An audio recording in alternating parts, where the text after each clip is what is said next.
Welcome to This Explainer. You know, the World Cup is supposed to be this massive, joyful celebration of global unity, right?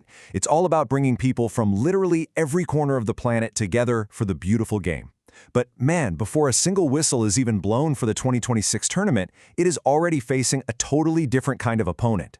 We're talking about some absolutely unprecedented logistical and political realities. Take a look at this. Iraqi national team striker Aymen Hussein recently asked a pretty pointed question. He asked, why is America hosting the World Cup if it is so hostile to foreign nationals?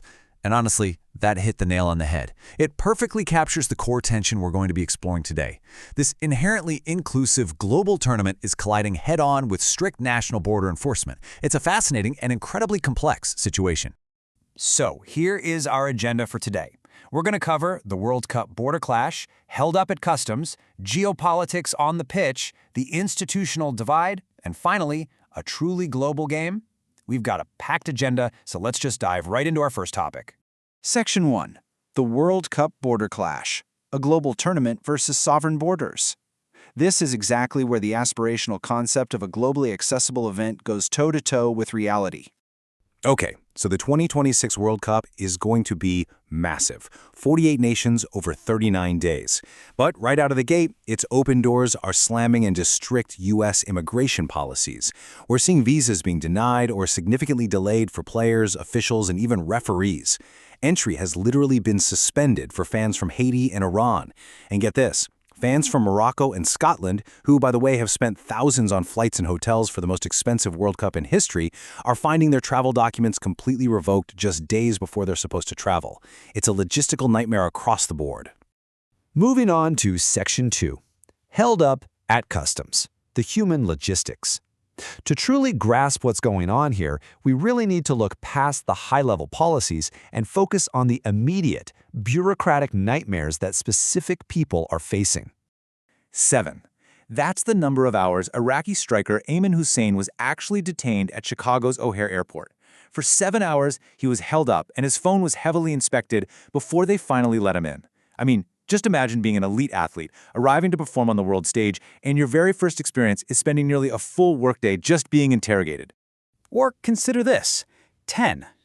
The Iraqi national team photographer Talal Salah was held for over 10 hours. He was subjected to similar intensive phone checks, and ultimately, well, he was just denied entry altogether. No way in.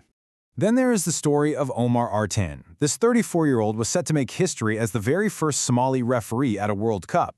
But he was denied entry at the Miami airport despite actually holding a valid visa. Artan was flown all the way back to Istanbul due to what Homeland Security called vetting concerns. Now, experts in our source material link this to Somalia being on the U.S. travel ban list, along with previous political rhetoric directed at the Somali American community. It really highlights how national security vetting processes are currently superseding international sporting appointments. Which brings us to Section 3, Geopolitics on the pitch. Team-wide disruptions. Let's look at how these individual detentions sort of snowball into systemic issues that impact entire national squads. So the crucial point here is that these logistical hurdles stem from a massive mosaic of causes. Take the Iranian national squad. They face severe visa delays because of ongoing U.S., Israel, Iran tensions. This actually forced them to relocate their entire base camp to Mexico. And then you have Bril Embolo from Switzerland. His visa was flagged over a 2018 conviction, which meant he had to have a special sit-down meeting at the U.S. Embassy just to finally get cleared. So the causes range everywhere from past legal issues to complex geopolitical conflicts. And because of these visa constraints, the physical toll on these elite athletes is absolutely immense.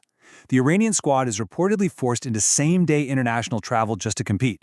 Let's walk through this. They have to wake up at their base camp in Tijuana, Mexico, cross the U.S. border, play an incredibly high-stakes World Cup match on the U.S. West Coast, and then exit the U.S. to return to Mexico all on the exact same day. The physical and mental exhaustion of that is just staggering. But you know, even amidst all this red tape, there are these reminders of why everyone is here in the first place. Take Wadensky Pierre. He's actually the only member of Haiti's squad who still is in the country. He was stuck awaiting his visa in Port-au-Prince, missed the start of Haiti's friendly match against New Zealand, and literally landed in Miami at halftime. We can see this vivid contrast here between the bureaucratic delays and the pure joy of the sport itself. In fact, Haitian football officials described his eventual late visa approval as a true moment of happiness. All right, Section 4, the institutional divide, human rights versus homeland security. As we zoom out from the players themselves, we find this massive clash between international human rights advocates and national security agencies. International sports lawyer Kyra Noor frames the debate like this. She says, "This is not about requiring states to abandon immigration laws. It is about asking whether hosting the world's largest sporting events also carries responsibilities around meaningful inclusion." See, experts completely acknowledge a nation's sovereign right to control its borders, but they argue that hosting a global event of this magnitude inherently demands an exceptional framework for access. And this debate has reached the highest levels. The United Nations is actively calling for a massive rethink of U.S. immigration policies in light of how these vetting practices are shaping the tournament. UN High Commissioner for Human Rights Volker Turk expressed his hope that issues around racial profiling, around surveillance, around immigration enforcement are not going to affect this World Cup in the way that they have already done. Finally, Section 5, a truly global game, FIFA's position and the final word. This brings us squarely to FIFA, the governing body caught directly in the crossfire of this geopolitical reality. We are left with a pretty stark institutional contradiction here. Back in their 2017 bidding rules, FIFA explicitly stated that visa processing must be applied in a non-discriminatory manner, right? That was the promise. However, looking ahead to 2026, FIFA President Gianni Infantino recently stated that sports organizations are, quote, not kings of the world who can rule over governments and police forces. It's a really sharp contrast. You've got the initial promises of open access meant to secure the bid, stacked right up against the present-day reality of sovereign security. So I'll leave you with this question to chew on. Does hosting a major global sporting event actually require a country to temporarily bend its sovereign borders? As you watch the tournament unfold this week, ask yourself where that line should be drawn. How do we balance a universally inclusive global game with a host nation's absolute right to secure its borders? Thank you so much for joining me for this explainer. I really hope this gives you a whole new perspective the next time you tune into a match.